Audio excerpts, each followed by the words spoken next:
तो नमस्ते दोस्तों, स्वागत है आपके फिर से B2 सर चैनल में। जैसा कि हम आपको पिछले क्लासों में बहुत अच्छे ढंग से चर्चा कर चुके हैं ट्रिग्नोमेट्री की। यदि आप नहीं देखे हैं तो प्लीज़ जाकर देखिए। और आपके समक्ष एक फिर से नए चैप्टर रख रहे हैं जिसका नाम है पृष्ठीय क्षेत्रफल और आयतन, सरफेस एरिया एंड वॉल्यूम। तो यहाँ हम लोग हर एक चीज़ को पढ़ेंगे। जैसे कि अब देखिए घनाभ, घन, लंबवृत्तीय बेलन।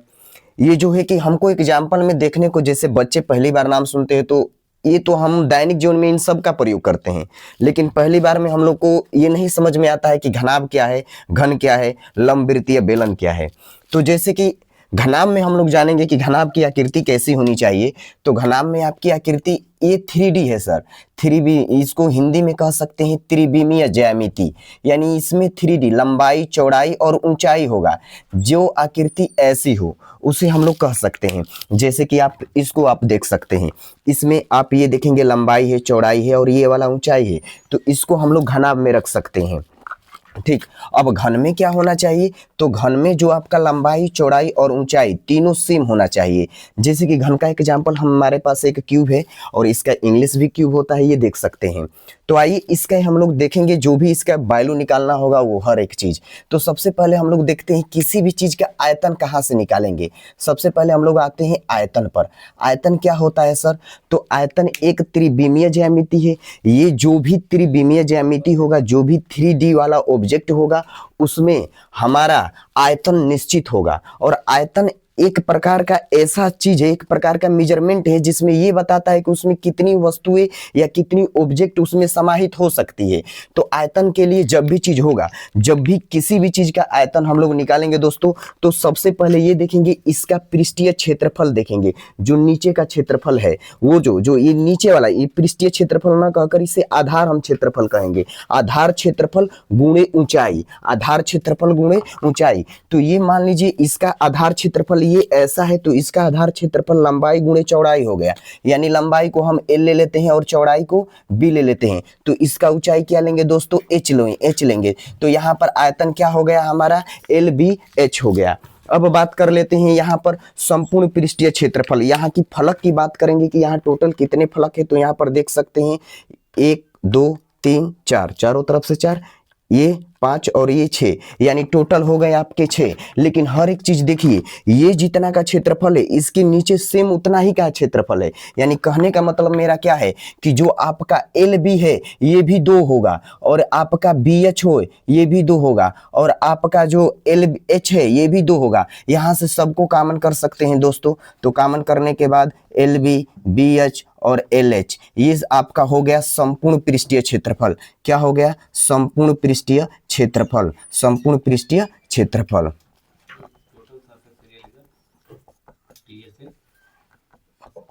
इसको टोटल सरफेस एरिया कह सकते हैं।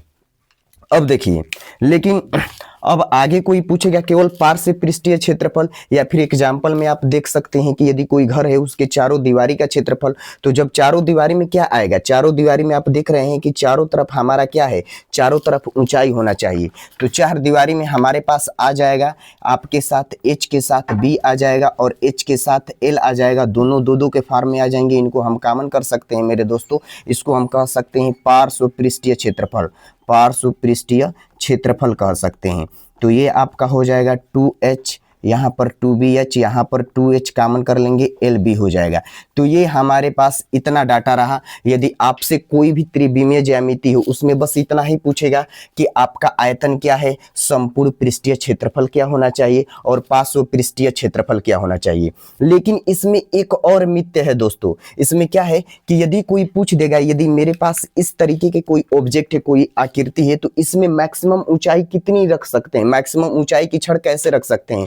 तो मैक्सिमम ऊंचाई आप कहेंगे कि लंबाई के सहारे, जैसे कि ये लंबाई है, इतना रख दिए तो यही हमारा मैक्सिमम ऊंचाई होगा। पर ये गलत है, क्योंकि मैक्सिमम ऊंचाई के लिए हम थोड़ा सा टेढ़ा कर ऐसे भी तो लेकर जा सकते हैं, ऐसे लेकर जा सकते हैं मेरे दोस्तों। यानी कहने का मतलब क्या है कि यदि नीचे कोई ऑब्जेक्ट है, ये वाला है हमारे लंबाई और चौड़ाई, ये यहाँ तक कैप्चर हो रहा है ना, यहाँ तक है हमारी लंबाई और चौड़ाई। तो ये लंबाई चौड़ाई के एक विकर्ण होना चाहिए। और विकर्ण कैसे हो गया हमारा लंबाई और चौड़ाई, और विकर्ण हम लोग जाते हैं पाइथागोरस बाबा पर।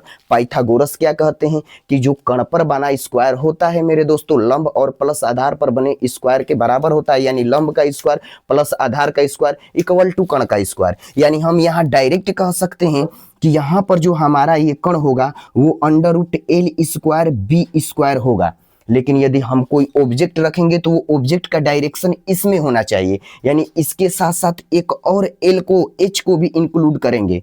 तो ये जो हमारा ऑब्जेक्ट है यही हमारा, यदि कोई चीज यदि रख रहे हैं, कोई छड़ है, तो उसकी मैक्सिमम ऊंचाई क्या होनी चाहिए। तो सबसे पहले इनका स्क्वायर सबको कर कर जोड़ेंगे। इनका स्क्वायर करेंगे तो एच स्क्वायर, और ये जो अंडर रूट है इसका स्क्वायर करेंगे तो अंडर रूट को क्या निग्लेक्ट कर देगा, और यहाँ पर एच स्क्वायर और बी स्क्वायर होगा, और सारे को अंडर रूट में रख देंगे। यानी यदि हम ये कहें कि किसी घनाभ वाली आकृति में मैक्सिमम छड़ की लंबाई क्या होगी जो उसमें पूर्ण रूप से समाहित हो सके, तो यह कह सकते हैं अधिकतम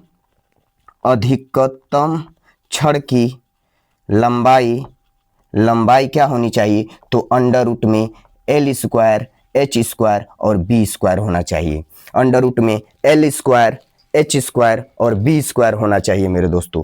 अब देखिए, अब हम लोग घन के बारे में पूरी तरीके से पढ़ रहे हैं थोड़ा। अब इसी को पकड़कर इस घनाभ को पूरा पकड़ लेंगे। घनाभ कैसी आकृति है मेरे दोस्तों, तो घनाभ ऐसी आकृति है जिसमें हमारा लंबाई चौड़ाई ऊंचाई तीनों सेम हो, जिसमें मेरा लंबाई चौड़ाई ऊंचाई तीनों सेम हो, और इन तीनों सेम वैल्यू को हम यदि ए मान ले रहे हैं तो कोई भी कहेगा कि इसका आयतन ए क्यू होगा, काहे से कि ए गुणे ए क्यू हो जाएगा। सरफेस एरिया क्या हो जाएगा मेरे दोस्तों, तो सरफेस जो एरिया हो जाएगा, यानी वैल्यू हम क्या बताएं, ए क्यू हो जाएगा। ये ए हम मान लिए हैं, यहाँ पर हम कर दे रहे हैं। अच्छा, जो टोटल सरफेस एरिया हो जाएगा वो क्या हो जाएगा, तो यहाँ पर रखिए ए यानी a square total 3a square into 2, यानी कह सकते हैं 6a स्क्वायर।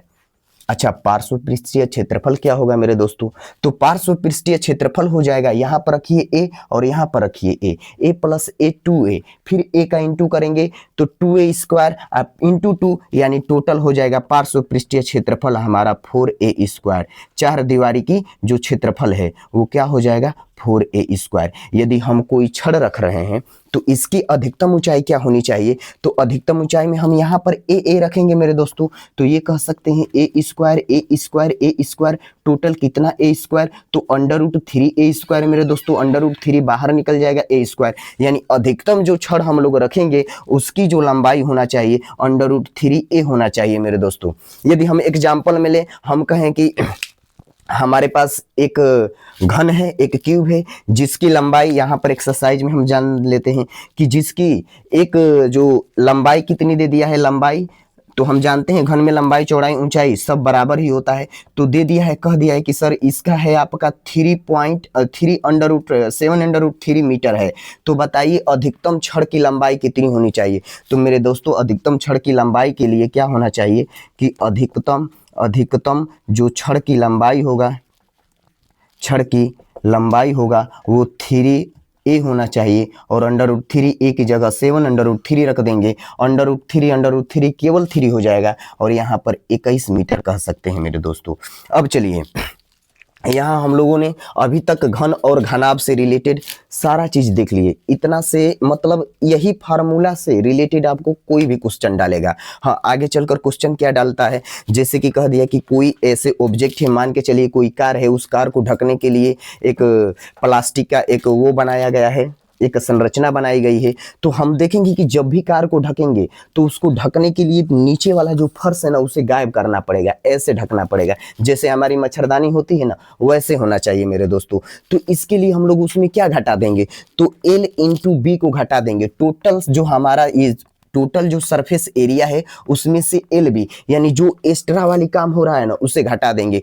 कोई छत है या फिर ये कोई पानी वाली टंकी है, ये पानी वाली टंकी कब बनेगी मेरे दोस्तों, जब इसमें पानी भरना है तो इसके ऊपर की ये सरफेस को खोलना पड़ेगा हमें, यानी ये ओपन होना चाहिए। तो कौन सा एरिया ओपन है, तो कौन सा एरिया ओपन है, ये तो लंबाई हो गई दोस्तों, ये चौड़ाई हो गई, ये ऊंचाई हो गई। तो हम ऊंचाई और चौड़ाई को एरिया जो है ना उसे घटा देंगे, केवल एक घटाएंगे क्योंकि दूसरा वाला तो ये है ही।